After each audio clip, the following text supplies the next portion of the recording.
This is a test of the emergency alert system from the State of Nevada Emergency Operations Center. This is only a test. Broadcasters, cable operators, IPTV providers, and the National Weather Service provide EAS as a way for state and local officials to warn you about emergencies and keep you informed during disasters. This station provides this service free of charge as part of their commitment to serve your community. Stay informed and safe by tuning in station. Remember, we all play a role in keeping Nevada safe.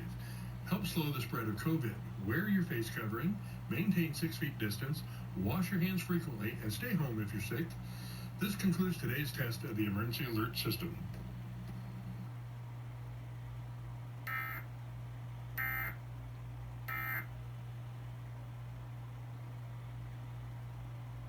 Your police, bud.